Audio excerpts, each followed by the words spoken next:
Hello મિત્રો, આજે આપણે વિષય એસપી ભણવાનો છે. તમારો જે નિમેશનનો જે લેક્ચર છે બરાબર, તે ઇકોનોમિક્સનો લગભગ હતો, એટલે તે સંજોગો વચ્ચે આપણે મોકૂફ રાખેલો છે અને તેની જગ્યાએ આપણે આજે એસપીનો લેક્ચર ભણશું. એટલે જો તમારી પાસે કોઈ ઇકોનોમિક્સનું સાહિત્ય ખુલ્લું હોય તો મિત્રો મૂકી દેજો અને એસપીના સાહિત્યના પૂરો કરશું. ચેપ્ટર નંબર આપણું છે 6થું ચેપ્ટર છે, એટલે મિત્રો પાઠ્યપુસ્તક એસપીનું લઈ લેજો અને તેમાં ચેપ્ટર નંબર જે 6 છે એ આપણે આજે જોઈશું. ઝડપથી મિત્રો પાઠ્યપુસ્તક ચેન્જ કરી નાખશો તમારું ઇકોનોમિક્સનું. જો તમારે મિત્રો તમારી પાસે પાઠ્યપુસ્તક હોય તો તે મૂકીને એસપીનું પાઠ્યપુસ્તક ખોલશો.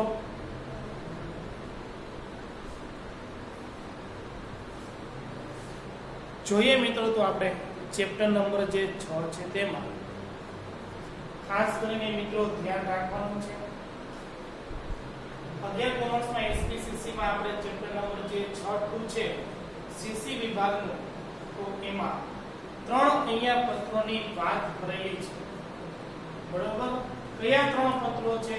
તો કે સૌથી પહેલા તો કે ઓર્ડર આપતા પત્રો, તેનો અમલ કરતા પત્રો અને તેને રદ કરતા પત્રો.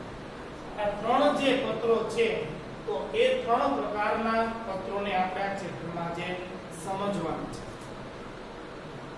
અહીંયા મિત્રો મેં તમારી સમક્ષ છે એક કોષ્ટક તૈયાર કરીને આપ્યું છે અને એ કોષ્ટકમાં સૌથી પહેલા તો આપણા વેપારના ધંધાના સૌથી મોટા બે પક્ષકાર છે. ખરીદનાર કહેતા ગ્રાહક અને વેચનાર કહેતા વેપારી. ખરીદનાર છે, પછી જથ્થાબંધ વેપારી પણ હોઈ શકે, છૂટક વેપારી પણ હોઈ શકે અને તેની નીચે એક નાનકડો ગ્રાહક પણ હોઈ શકે. પરંતુ ખરીદનાર ગ્રાહક તરીકે અહીંયા આપણે લીધેલો છે અને વેચનાર છે વેપારીને આપણે અહીંયા લીધેલો છે.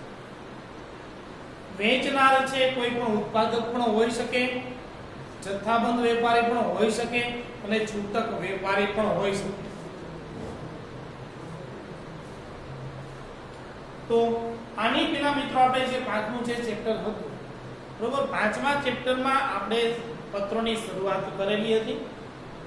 2 પ્રકારના ત્યાં મિત્રો આપણે પત્રો જોઈ ગયા છે. સૌથી પહેલો પત્ર હતો પૂછપરછ કરતો પત્ર અને બીજો જે પત્ર હતો પૂછપરછના પ્રત્યુત્તરનો પત્ર.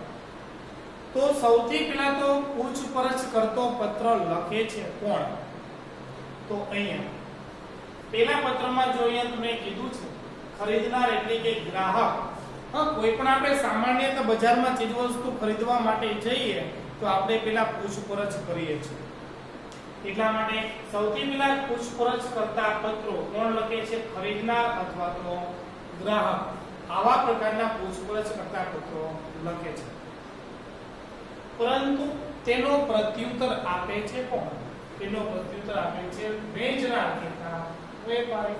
પૂછપરછના પ્રત્યુત્તરના પત્રો એ લખે છે. આ પહેલા ચેપ્ટરની 5મા ચેપ્ટરની આપણે અગાઉના ચેપ્ટરમાં બંને પ્રકારના પત્રો જોઈ ગયા. હવે શું કરશે?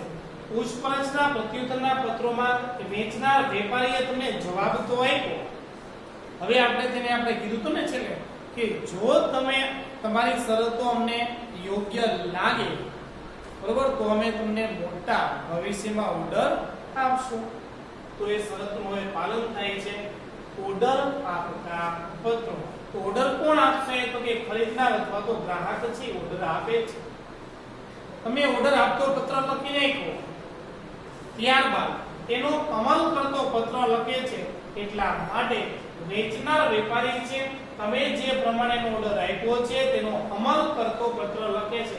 ઓર્ડરનો અમલ કરતા પત્ર. બરોબર છે, ઓર્ડરના અમલ કરતા.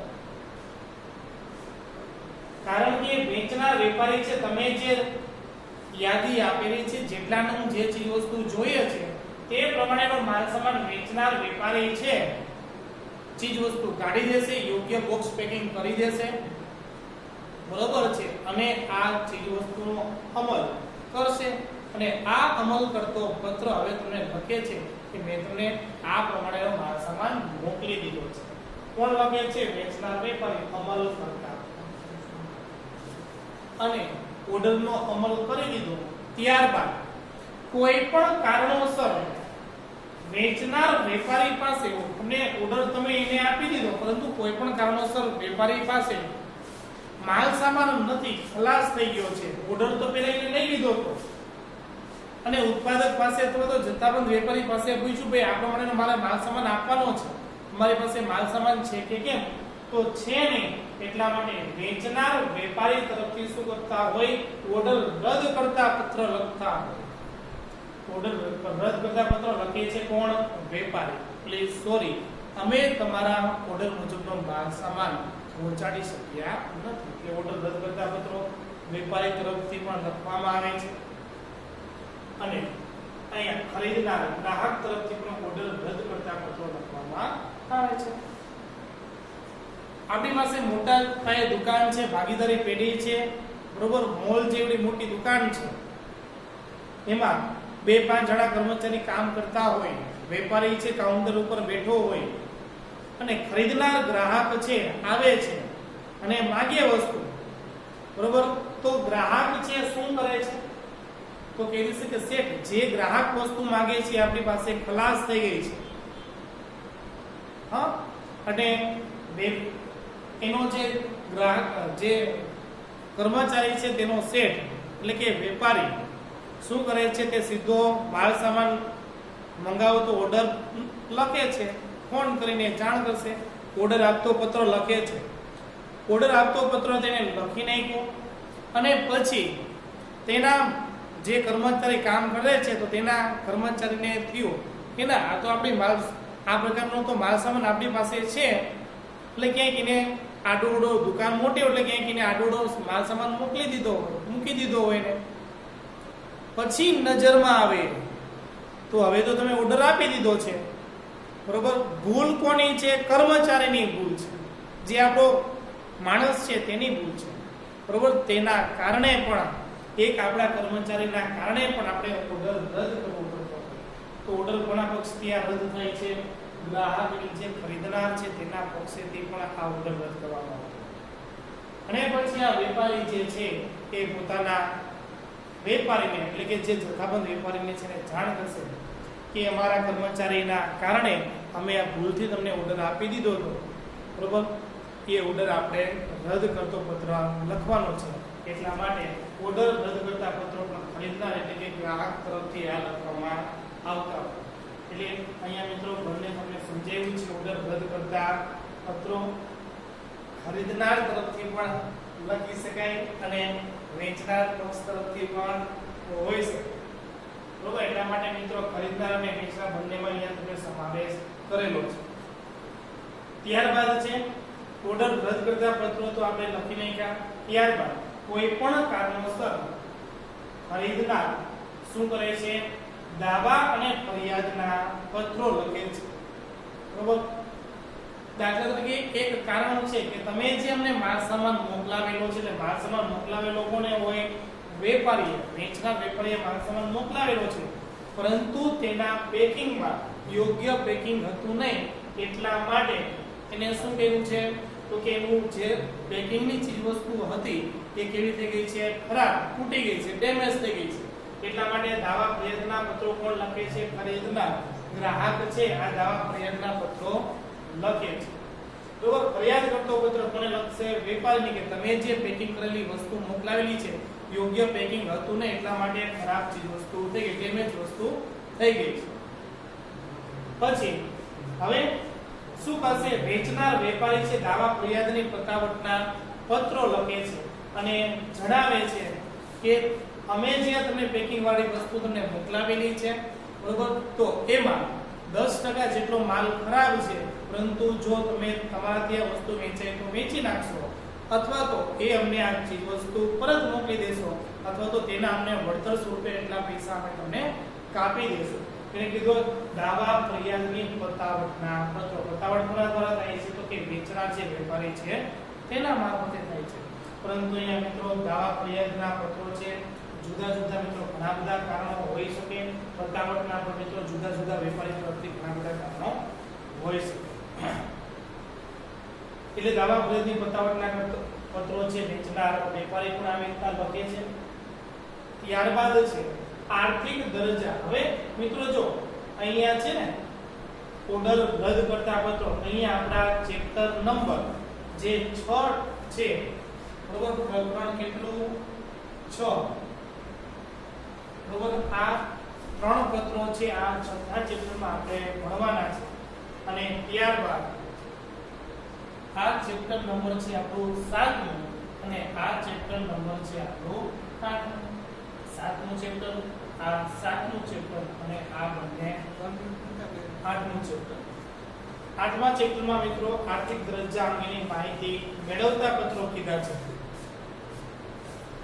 આર્થિક દરજ્જો મીન્સ કે કોઈ પણ હવે વેચનાર વેપારી છે, તમે એને કીધું કે તમે એમને ઉધાર વસ્તુનું વેચાણ કરો બરોબર, પરંતુ આ વેપારી છે ગ્રાહકને યોગ્ય રીતે પરિચિત છે નહીં, તો આ આપણા સંપર્કમાં નથી, તો આપણે કેવી રીતના ઉધાર વસ્તુ વેચવી? લાખ રૂપિયાનો માલ સામાન ઉધાર માંગે છે તો કેવી રીતના વેચવું?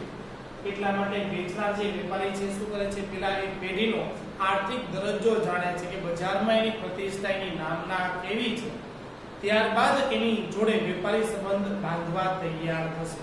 આ માટે આર્થિક દરજ્જા અંગેની માહિતી મેળવતા પત્રો. આર્થિક દરજ્જા અંગેની માહિતી મેળવતા મિત્રો એના પાછા પેટા પ્રકાર 2 છે કે જ્યારે વેપારી છે તે કોનો સંદર્ભ લે છે? એક વેપારીનો સંદર્ભ લે છે અને એક બેંકનો રેફરન્સ લે છે. બંનેને જાણ કરીને પૂછશે કે અમારે આવી રીતના એક વેપારીને માલ સામાન ઉધાર વેચવાનો છે બરોબર, તો એની સંપૂર્ણ અમને માહિતી પ્રતિષ્ઠાની આપશે. અને આવી રીતના આર્થિક દરજ્જા અંગેની માહિતી વેચનાર વેપારી છે બેંક અને કોઈ પણ એક વેપારી છે જાણતો વેપારીને આ રીતના પત્ર લખે છે. અને હવે તમે એને શાખ પર ચીજવસ્તુનું વેચાણ ઉધાર કરેલું છે તો હવે એ પૈસા મોકલાવતા નથી અથવા તો એ મુદત છે 30 દિવસની તમે વાયદો આપ્યો તો મુદત આપી હતી એ ચૂકી જાય છે, ચૂકી ગયા છે, તો હવે તમારે કયો પત્ર લખવો પડશે?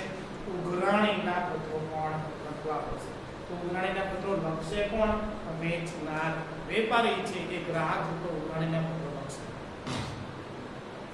એટલે મિત્રો આવી રીતના વેપારી છે વેચનાર છે આટલા પત્રો લખે છે, જ્યારે ખરીદનાર ગ્રાહક છે એના તરફથી 4 પત્રો લખવામાં આવે છે અને વેચનાર જે વેપારી છે તેના તરફથી મિત્રો આ રીતના 6 પ્રકારના પત્રો લખવામાં આવે છે. બરોબર છે? આ હું તમને મિત્રો પાછો મોકલાવી દઈશ. તમારે છે આ ચેપ્ટરની શરૂઆતમાં જ આ તમારે કોષ્ટક લખી નાખો એટલે તમને ખ્યાલ આવે. તમને જે સૂચના પત્રમાં આપી હોય તમારે એટલું જ શોધવાનું કે ખરીદનાર કોણ અને વેચનાર કોણ છે. તમારે એટલું યાદ રાખી દો કે ખરીદનાર ગ્રાહક છે તો આટલા પ્રકારના પત્રો ખરીદનાર લખે છે કે આટલા પ્રકારના પત્રો છે વેચનાર. તો અહીંયા મિત્રો આપણે 6થા ચેપ્ટરમાં જોવું છે ઓર્ડર આપતા, અમલ કરતા અને રદ કરતા પત્રો. 3 પ્રકારના આપણે પત્રો સમજવાના છે. ઓર્ડર આપતા પત્રો કોણ લખે છે? તો આ ખરીદનાર છે ઓર્ડર આપતા પત્રો લખે છે, તેનો અમલ વેચનાર વેપારી કરે છે.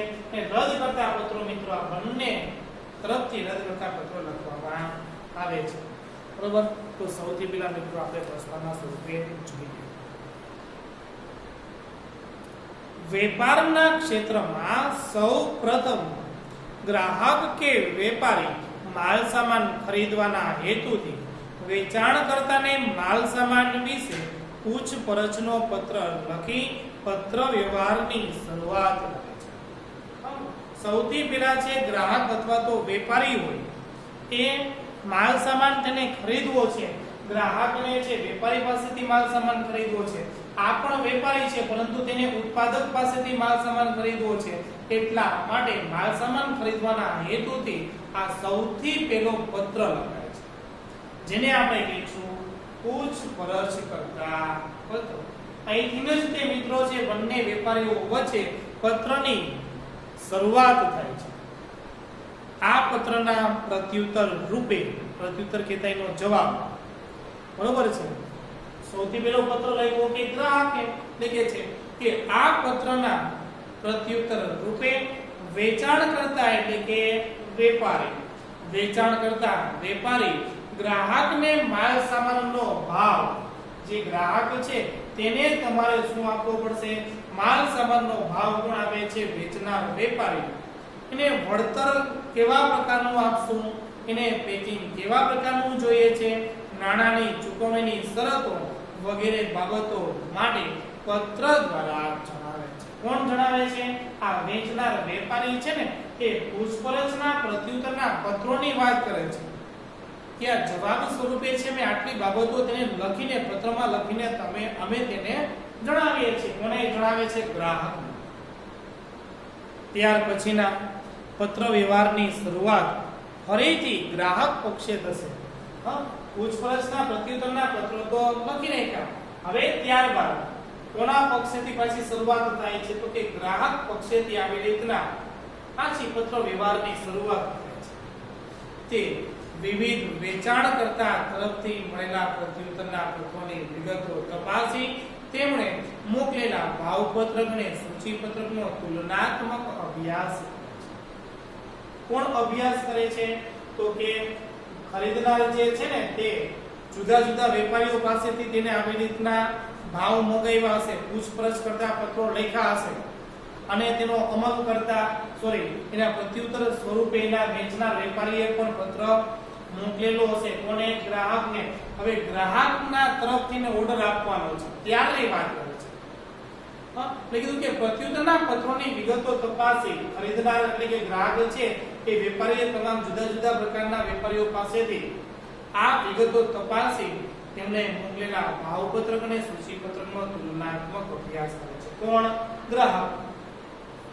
બરોબર, આપણે બે ત્રણ દુકાને પેલા ભાવતાલ પૂછીએ છીએ તો અહીંયા આપણે શું કરવાનું છે? બે ત્રણ વેપારીને પત્ર લખીને બધા જ કોટેશન ભાવપત્રક મંગાવવાના છે, સૂચિપત્રક મંગાવવાના છે અને ત્યારબાદ હવે તમે બધા જ પત્રો આવી ગયા છે અને પછી તમે એની કમ્પેર કરો છો, તુલના કરો છો કે કયા વેપારીના ભાવ ઓછા છે, એની વસ્તુ સારી છે કે કેમ, એની શરતો આપણને અનુકૂળ છે કે કેમ, આ બધી જ બાબતોની તમે તુલના કરો છો.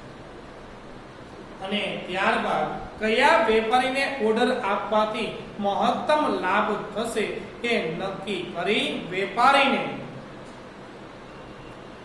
માલ સામાન મંગાવતો ઓર્ડર આપતો પત્ર લખે છે. તમે બધા પ્રકારની તુલના કરો છો અને ત્યારબાદ કે કોને આપણે છે વધુ વળતર મેળવી શકાય એવા પ્રકારનો ઓર્ડર આપણે કોને આપશું જેથી કરીને આપણને મહત્તમ લાભ થાય. આવા પ્રકારની તમામ બાબતો નક્કી કરીને વેપારીને માલ સામાન મંગાવતો ઓર્ડર આપતો પત્ર તમે લખો છો. તો ઓર્ડર આપતા પત્રો હવે કોણ લખશે? ગ્રાહક. તો ઓર્ડર આપતા પત્રો અંગે તમને મિત્રો અહીંયા થોડી ટૂંકી સમજૂતી આપેલી છે, તો જોઈએ એની સમજૂતી. ઓર્ડર આપતા પત્રોમાં આવતો ઓર્ડર શબ્દ અંગ્રેજી ભાષાનો છે. બરોબર, ઓર્ડરનો ગુજરાતી ભાષામાં શું થાય? તો હુકમ એવો શબ્દ થાય છે. કોઈ પણ ઉચ્ચ અધિકારી શું કરે? તો કે ઓર્ડર કરે. કલેક્ટર હોય તેનો ઓર્ડર હોય, હુકમ હોય. એટલા માટે કહે છે કે ઓર્ડર આપતા પત્રોમાં આવતો ઓર્ડર શબ્દ છે અંગ્રેજી ભાષાનો છે.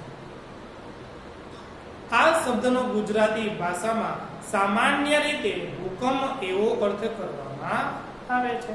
તમને પૂછાય કે ઓર્ડર શબ્દનો ગુજરાતી ભાષામાં શું અર્થ થાય છે? તો શું અર્થ થાય છે? હુકમ. પરંતુ વાણિજ્યક પત્ર વ્યવહારમાં ખરીદનાર અને વેચનાર વચ્ચે વિવેકપૂર્ણ ભાષાનો ઉપયોગ થતો હોવાથી અહીં ઓર્ડરનો અર્થ હુકમ નહીં પણ વિનંતી એવો કરવામાં આવે છે. આપણે ધંધાની પરિભાષામાં એની વાત કરે છે. જો તમારે ધંધાના અર્થમાં તમારે તેને ઓર્ડર આપવાનો છે અને કીધું કે તમે ખરીદનાર અને વેચનાર જ્યારે વેપારી છો ત્યારે તમારે બંને વચ્ચે વિવેકપૂર્ણ ભાષામાં તમારે તેને શું કરવું જોઈએ? સમજાવવું જોઈએ, તમારે તેને કહેવું જોઈએ.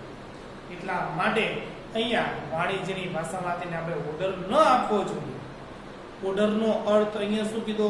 હુકમ નથી થતો, પરંતુ વિનંતી એવો કરવામાં આવે છે. વાણિજ્યક ભાષામાં ઓર્ડરનો અર્થ શું થાય છે? તો વિનંતી, એવા પ્રકારનો અર્થ થાય છે, રિક્વેસ્ટ. આમ વાણિજ્યક પત્રોના સંદર્ભમાં ઓર્ડર આપતા પત્રો એટલે માલ સામાન મોકલવાની વિનંતી કરતા પત્રો. ઓર્ડર આપતા પત્રોની મિત્રો વ્યાખ્યા કીધી છે, ત્યાં મિત્રો અંડરલાઈન કરજો. ઓર્ડર આપતા પત્રો એટલે શું કીધું? કે માલ સામાન મોકલવાની વિનંતી કરતા પત્રો. પછી બીજા પ્રકારમાં ઓર્ડર આપતો પત્ર ખરીદનાર અને વેચનારને કાયદેસર રીતે જોડતી કડી છે. હા, ઓર્ડર આપતો પત્ર અંડરલાઈન કરજો મિત્રો. ત્યાં ઓર્ડર આપતો પત્ર ખરીદનાર અને વેચનારને કાયદેસર રીતે જોડતી કડી છે. આમ આ પત્ર વેપારની ભાષામાં ખરીદનાર અને વેચનાર વચ્ચેનો એક લેખિત કરાર બની જાય છે.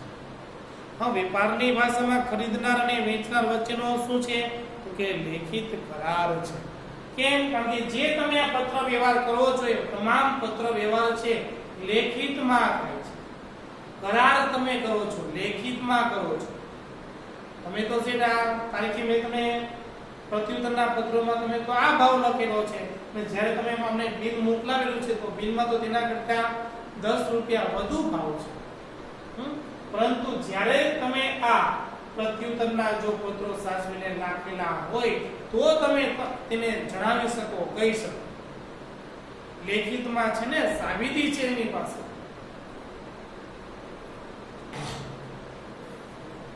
વર્તમાન સમયમાં માલ સામાન ખરીદનાર પેઢી પ્રારંભિક ઓર્ડર, સૌથી તમે પેલો જજુ એને ઓર્ડર આપો છો એટલે કે છે કે વર્તમાન સમયમાં માલ સામાન ખરીદનાર પેઢી પ્રારંભિક ઓર્ડર એટલે કે પેલો જજુ તમે એને ઓર્ડર આપો છો. હજુ તમે ક્યારેય ભવિષ્યમાં ઓર્ડર આપ્યો જ નથી, હજુ તો તમારી માટે નવો વેપારી છે. પેલો જ ઓર્ડર હોય કે નિયમિતપણે આપતા હોય, તમે નિયમિતપણે આપતા હોય તોય ભલે, અને હજુ તમારી માટે નવો વેપારી હોય અને પેલો જ ઓર્ડર હોય તોય ભલે હોય, ત્યારે મોટે ભાગે ઓર્ડર આપતા પત્રમાં મંગાવવાના માલ સામાનની વિગતો કોષ્ટક સ્વરૂપે દર્શાવે છે. હા, તમે પેલો પત્ર લખતા હોય તોય ભલે, અને એ સિવાય તમે ઘણા બધા પત્ર વ્યવહાર કરી નાખ્યા હોય તો પણ ભલે, પરંતુ જો તમે આ પ્રથમ પત્ર લખતા હોય અને વિગતો વધારે હોય તો સૌથી પહેલા તો તમારે કોષ્ટક દોરીને આ પત્ર તમારે લખવો જોઈએ. કોષ્ટક દોરીને તમારે બધી જ વિગતો દર્શાવવી જોઈએ. વળી કેટલીક પેઢીઓ નિયત માળખા સ્વરૂપે ઉપયોગ કરે છે. બરોબર? શું કીધું? કે વળી કેટલીક પેઢીઓ નિયત માળખા એટલે કે એની પાસે ઓર્ડર આપતા પત્રમાં એના જે ફોર્મેટ છે તૈયાર જ હોય છે, એમાં અમુક પ્રકારની જ તે માહિતી ભરવાની હોય છે. એટલા માટે ઓર્ડર પત્રકનો પણ નમૂનો તૈયાર જ હોય છે. તેમાં ગ્રાહકલક્ષી કેટલીક સૂચનાઓ પણ દર્શાવેલી હોય છે. ગ્રાહકલક્ષી એટલે કોણ? ઓર્ડર આપતા પત્રો લખે છે કોણ? તો કે ગ્રાહક લખે છે. તેના પક્ષથી પણ અમુક પ્રકારની સૂચનાઓ છે લખેલી હોય છે. કોને લખેલી હોય છે? ગ્રાહક. આ પ્રકારના ઓર્ડર પત્રકનો ઉપયોગ થવાથી શરત ચૂક થવાની શક્યતા નહીં હોય છે. એટલે કે તમે ઓર્ડર આપવા માટેના પત્રનું સૌથી પહેલા તો તમે ફોર્મેટ તૈયાર કરેલું જ છે. ફોર્મેટ તૈયાર કરેલું હોવાથી પહેલાથી જ તમે આ ફોર્મેટ તૈયાર કરેલું છે, એટલા માટે તમારે નવેસરથી પહેલેથી લખવું પડશે નહીં. જ્યાં સામેના વેપારીની તમારે જે વિગતો ભરવાની છે ત્યાં તમારે ખાલી જગ્યા મૂકી દેવાની છે. એનું નામ આવતું હોય, ત્યાં એનું સરનામું આવતું હોય તો ત્યાં તમે ખાલી જગ્યા છોડી દો છો. અને હવે તમારે જે વેપારીને આ પત્ર લખવાનો છે તે વેપારીને તમે આવી રીતના પત્ર લખી દો છો. એટલા માટે અહીંયા કહે છે કે આવી રીતના તમે ફોર્મેટ તૈયાર રાખેલું હોવાથી તમારે કોઈ ભૂલ થવાની શક્યતા છે નહીં, ને પત્રમાં ચેકચાક પણ થશે નહીં. ને જો તમે પત્ર લખશો અને એમાં કંઈક ભૂલ થશે, ચેકચાક થશે તો આ પત્ર તમે વાંચો, નવેસરથી લખવો પડશે કે સમયસરથી ત્યાં નાણાંનો ત્યાં આપણો વ્યય થાય છે. આગળ કે છે જ્યારે ઓર્ડર પત્રકમાં વિગતો દર્શાવીને ઓર્ડર મોકલવાનો હોય ત્યારે તમે દાખલા તરીકે અનાજ કરિયાણાનો તમારે ઓર્ડર આપવો છે તો તમે શું એક ઘઉં મંગાવવા છે તો ઘઉં મંગાવવા માટે જ તમે એને ઓર્ડર આપશો પત્રમાં? એક માટે જ તે ના, અનેક પ્રકારની કરિયાણાની વસ્તુ મંગાવી છે તો તમારે ઘઉં, બાજરો, ચોખા, મગદાળ, તુવેર દાળ અને એમાં પણ પાછા જુદા જુદી જે વાનગી આવે છે તે પ્રમાણે તમે ઉલ્લેખ કરશો. ચોખા તો કે બાસમતી, તુવેર દાળ તો કે રેટિયો, બરોબર? આવી રીતના જે તે કંપની આવતી હોય, જે તે ચીજ વસ્તુ આવે છે તેમાં વેરાયટી આવે છે એ પણ તમારે દર્શાવવું પડશે. બીજું કે કેટલા કિલોના પેકિંગમાં છે, 25 કિલો છે, 30 કિલો છે, 5 કિલો જોઈએ, 10 કિલો જોઈએ, કેટલા કિલોનું પેકિંગ જોઈએ છે એ પણ તમારે દર્શાવવું પડશે, બરોબર? પછી સામે તેની કિંમત દર્શાવવી પડશે. અને ત્રીજું કે તમારે કેટલા નંગ જોઈએ છે. 25 કિલોનું પેકિંગ છે પરંતુ કેટલા બારદાન જોઈએ છે, કેટલા કાર્ટૂન જોઈએ છે. એટલા માટે કે છે કે જ્યારે ઓર્ડર પત્રકમાં વિગતો દર્શાવીને ઓર્ડર મોકલવાનો હોય ત્યારે વેચાણકર્તા પૂછપરછના પ્રત્યુત્તર આપતા પત્રની સાથે ઓર્ડર પત્રક વિડાણ સ્વરૂપે મોકલી આપે છે. તમે શું કીધું? પૂછપરછના પ્રત્યુત્તરના પત્રો લખ્યા ને તેની સાથે જ તમે શું કરો છો? ઓર્ડર પત્રનો નમૂનો છે ને તમે તેને મોકલી દો છો. કે છે કોણ? વેપારી. તમે શું કરો છો તો કે વેપારી જ તે ઓર્ડર પત્રકનો નમૂનો આ ખરીદનાર ગ્રાહકને મોકલી દેશે. જો ખરીદનાર ગ્રાહકે તેને ઓર્ડર આપવો હશે તો આ વેચનાર વેપારીએ તમે જે નમૂનો મોકલી આપ્યો છે એ નમૂનો ભરીને ખરીદનાર ગ્રાહક છે એ શું કરે છે? તેને ઓર્ડર સીધો આપી દે છે. એટલે કે વેચાણકર્તા પૂછપરછના પ્રત્યુત્તર આપતા પત્રની સાથે, વેચાણકર્તા એટલે કોણ? વેચનાર વેપારી. પૂછપરછના પ્રત્યુત્તરના જે પત્રો આપે છે, બરોબર, પ્રત્યુત્તર આપતા પત્રની સાથે જ્યારે એને જવાબ મોકલે છે ત્યારે પ્રત્યુત્તરના પત્રો લખે છે વેચનાર વેપારી, મેળવશે કોણ? ગ્રાહક. જ્યારે વેપારી છે પત્ર જવાબ આપતો પત્ર ગ્રાહકને લખે છે તેની સાથે જ તે કયો તો કે ઓર્ડર પત્રક, એટલે કે ઓર્ડર પત્રક તેની સાથે વિડાણ સ્વરૂપે મોકલી દે છે. જેથી કરીને ખરીદનાર ગ્રાહકે જો ઓર્ડર આપવો હશે તો આ ઓર્ડર પત્રક જે છે એ ભરીને સીધો જ તેને ઓર્ડર આપી દે છે. ગ્રાહક જ્યારે આ ઓર્ડર પત્રકનો ઉપયોગ કરીને ઓર્ડર આપે છે ત્યારે તે સાથે આવરણ પત્ર મોકલવો જરૂરી છે. ખરીદનાર વેપારી પેલા તો ઓર્ડર પત્રકનો નમૂનો આપ્યો પણ વેચનાર વેપારી છે ઓર્ડર પત્રકનો નમૂનો આપે છે. એ નમૂના મુજબ છે આ ખરીદનાર ગ્રાહક જે છે એ બધી જ વિગતો ભરી દે છે અને તેની સાથે પણ કવરિંગ લેટર એટલે જે તમે પૂછપરછના પ્રત્યુત્તરનો જવાબ એને મોકલાવેલો છે એ એના વિડાણ સ્વરૂપે મોકલી દે છે, રેફરન્સ તરીકે તેને મોકલે છે. એટલા માટે વેચનાર વેપારીને ખ્યાલ આવશે કે ના, આપણે તેને જે આ ઓર્ડર પત્રનો જવાબ આપ્યો તો, પૂછપરછના પ્રત્યુત્તરનો જવાબ આપ્યો તો તેની સાથે આપણે ઓર્ડર પત્રક પણ તેને સામેલ કરેલું હતું અને તે પાછું તેને શું કર્યું છે? એ પત્રક ભરીને આપણને ઓર્ડર આપેલો છે. તો મિત્રો આવી રીતે છે ખરીદનાર અથવા તો ગ્રાહક એ વેપારી સાથે શું કરે છે? ઓર્ડર તેને મિત્રો આપે છે. પછીનો જે મિત્રો આપણો ટોપિક છે ઓર્ડર આપતા પત્રો માટે ધ્યાનમાં રાખવા લાયક બાબતો, એ આપણા મિત્રો 30% અભ્યાસક્રમમાં રદ કરેલી છે. એના માટે એ આપણે મિત્રો ટોપિક ભણવાનો નથી. જે ધ્યાનમાં રાખવા લાયક બાબત છે એ કોઈ પણ મિત્રો અભ્યાસક્રમમાં નથી ત્યાં મિત્રો આપણે ત્યાં રદ કરી નાખીશું. મિત્રો આ લેક્ચરમાં મિત્રો અહીંયા સુધી આપણે રાખી છીએ. કોઈને મિત્રો કંઈ ડાઉટ હોય